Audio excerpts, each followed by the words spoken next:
कोई सिख था, कोई मराठा, कोई गोरखा, कोई मद्रासी। सरहद पर मरने वाला हर वीर था भारतवासी। साल था 1962, जगह लद्दाख का चुशुला इलाका। भारत और चीन के बीच जंग की आग लग चुकी थी, लेकिन रेजांग ला के इलाके में कुमाऊं रेजिमेंट के 120 जवान सामने से हमला कर रहे 5000 चीनी सैनिकों से लड़ रहे थे। पूरी कंपनी को लीड कर रहे थे राजस्थान के मेजर शैतान सिंह। चीनियों ने अपने सभी हथियारों के साथ हमला तो कर दिया, लेकिन महज 120 जवानों की उस टुकड़ी ने रेजांग ला के इलाके में 5000 चीनी सैनिकों को लगभग पूरा ही खत्म कर दिया था। इसका आलम यह था कि सरहद बचाते हुए 114 जवान उस कंपनी के शहीद हो गए और 5 को चाइनीज आर्मी अपने साथ ले गई।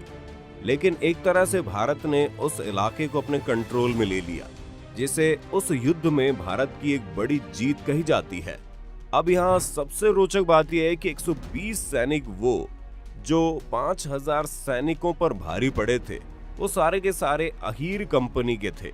यानी वो सारे सैनिक यादव थे, जो कि हरियाणा के रेवाड़ी इलाके से सेना में गए थे। अब आप सोच रहे होंगे आपको हम ये कहानी क्यों सुना रहे हैं, तो इसके पीछे सबसे बड़ा कारण है आज के समय में भारतीय सेना में अहीर रेजिमेंट को लेकर उठने वाली मांग, जो हरियाणा से लेकर पूरे उत्तर भारत में देखने को मिल रही है। अब अहीर रेजिमेंट देश की सेना में अपनी जगह बना पाएगी या नहीं, वो तो बात की बात है। लेकिन पहले हमें समझना ये होगा कि आखिर आज भी हमारी आर्मी में क्यों डिवीजन जाति के आधार पर होता है। तो इसको समझने के लिए हमें पहले तो अपनी आर्मी के डिवीजन को बेहतर ढंग से समझना पड़ेगा, जो कि मेनली कास्ट यानी जाति और एरिया के हिसाब से बना हुआ है, जिसमें Rajput regiments Rajputana rifle, Mahar regiment Dogra regiment जाति के हिसाब से बटी हुई है, और वहीं Bihar regiment, Kumaon regiment, Assam regiment और मद्रास रेजिमेंट क्षेत्र के हिसाब से बटा हुआ है। इसके साथ ही गोरखा और मराठा कम्युनिटी के हिसाब से बंटे हुए हैं। लेकिन सबसे पहले आप ये समझ लीजिए कि जब बात हम राजपूताना या जाट की कर रहे हैं, तो उसमें कौन लोग होंगे जो जाति के हिसाब से भर्ती किए जाएंगे। तो दोस्तों, रेजिमेंट में जो इन्फेंट्री सोल्जर होते हैं, यानी जो पैदल हाथ में हथियार लेकर सामने मोर्चा संभालते हैं, वो सैनिक ही जाति के हिसाब से अपने अपने रेजिमेंट में रिक्रूट किए जाते हैं। उनके लीडिंग ऑफिसर किसी भी जाति या क्षेत्र के हो सकते हैं। अब यहाँ समझने वाली बात जो दूसरी है, वो ये कि आखिर सेना में जाति के हिसाब से रेजिमेंट बनाने की परंपरा शुरू कैसे हुई। तो इसका जवाब अंग्रेजी हुकूमत है। जी हाँ दोस्तों, थोड़ी सी हिस्ट्री की मदद से आपको समझाते हैं कि जब अंग्रेज शुरू में भारत आए, तो उन्होंने सोचा कि भारत में अपनी आर्मी को इंग्लैंड में से लाना तो काफी मुश्किल टास्क होगा, इसलिए उन्होंने भारत के लोगों को ही अपनी सेना में भर्ती करने का काम शुरू कर दिया।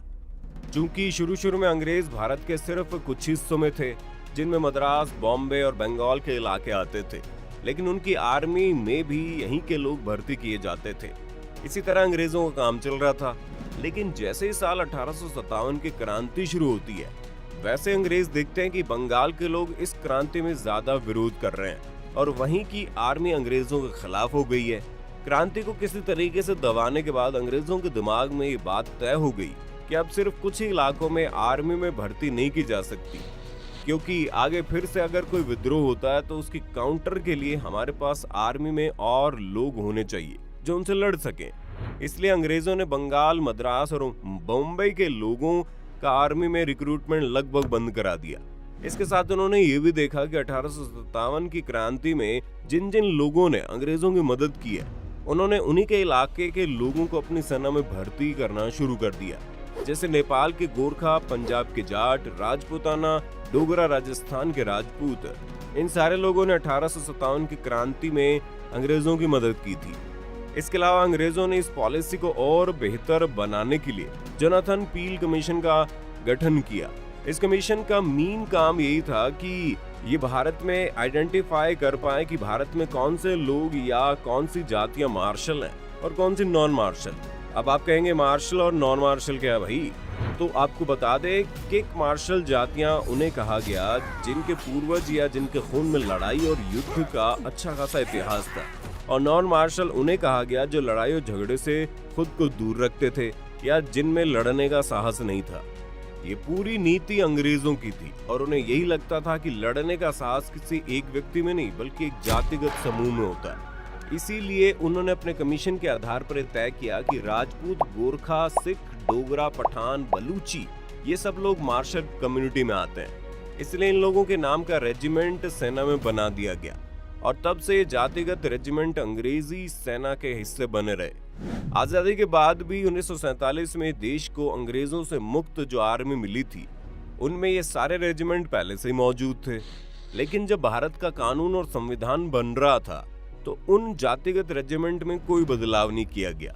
लेकिन ऐसा नहीं है कि आजादी के बाद कास्ट के हिसाब से बंटी आर्मी का व्यू करके इस व्यवस्था को खत्म करने का प्रयास नहीं किया गया। लेकिन 70 साल में 4 कमेटियों की रिपोर्ट के बाद यही तय हुआ कि चारों ने इस कास्ट और क्षेत्र के हिसाब से बड़ी आर्मी को देश की सुरक्षा के लिए सही माना।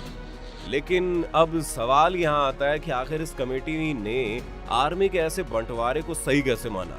तो इसका जवाब संसद में तब दिया गया जब देश की रक्षा मंत्री थे मनोहर पर्रिकर और विपक्ष की तरफ से ये सवाल किया गया, क्या कभी देश में कास्ट और एरिया के हिसाब से आर्मी का डिवीजन बंद होगा। तो इस पर जवाब देते हुए मनोहर पर्रिकर ने ये कहा था कि जात के हिसाब से बनती हुई आर्मी में जो रेजिमेंट है उनमें एक आपसी सौहार्द देखने को मिलता है और उनकी यही एकता ही है। इसी वजह से भारत हर लड़ाई और हर युद्ध में बेहतर प्रदर्शन कर रहा है। इसलिए उन रेजिमेंट की एकता के नाते भारत सरकार आने वाले समय में भी कभी भी किसी रेजिमेंट को बंद नहीं करेगी और इससे व्यवस्था में कोई परिवर्तन नहीं लाया जाएगा। जिससे एक बात सामने आती है कि आर्मी में अगर जातिगत रेजिमेंट है तो उसका सिर्फ और सिर्फ मतलब ये है कि जब बॉर्डर पर 100 या 200 सैनिक दुश्मन के निशाने पर खड़े हैं तो उनके बीच एक यूनिटी होनी चाहिए, जो अगर उनकी एक जाति होने की वजह से आ रही है तो इसमें कुछ बुरा नहीं है। ऐसा हम नहीं बल्कि देश की सरकार का कहना है। अगर बात अहिर रेजिमेंट की करें तो उन्होंने भी अपने बलिदान और कुर्बानी को याद दिलाने के लिए देश की सरकार के सामने अपील की है कि उन्हें एक रेजिमेंट बना दिया जाना चाहिए, जिसके लिए AIYM यानी ऑल इंडिया यादव महासभा ने 20 लाख पोस्ट कार्ड प्रधानमंत्री को भेजे थे। अब यहाँ समझने वाली बात यह है कि अहिर रेजिमेंट को आर्मी में जगह मिलना क्यों मुश्किल है, और इसका जवाब बड़ा साफ है। भले ही भारत में अंग्रेजों की बनाई हुई जातिगत रेजिमेंट आर्मी का हिस्सा है, लेकिन आजादी के बाद से भारत में कभी भी जाति को लेकर किसी रेजिमेंट को प्राथमिकता नहीं दी गई है और न ही आने वाले फ्यूचर में प्राथमिकता दी जाएगी। इसलिए वो रेजिमेंट बनने की संभावनाएं संवैधानिक रूप से बहुत कम है। लेकिन अगर सरकार ऐसा करती है तो ये एक ऐसा अनोखा निर्णय होगा जिसके बाद संभव है कि और जातियां जैसे गुज्जर और ब्राह्मण भी अपने लिए अलग रेजिमेंट की मांग करने लगे। खैर, आगे जो भी होता है वो हम आपको बताते रहेंगे, लेकिन आपका इस मामले पर क्या राय है? क्या देश की सेना को जाति के हिसाब से बटा होना चाहिए? आप अपनी राय कमेंट में देना। साथ ही वीडियो को लाइक और शेयर करना न भूलें। हमारे चैनल को सब्सक्राइब भी कर लें।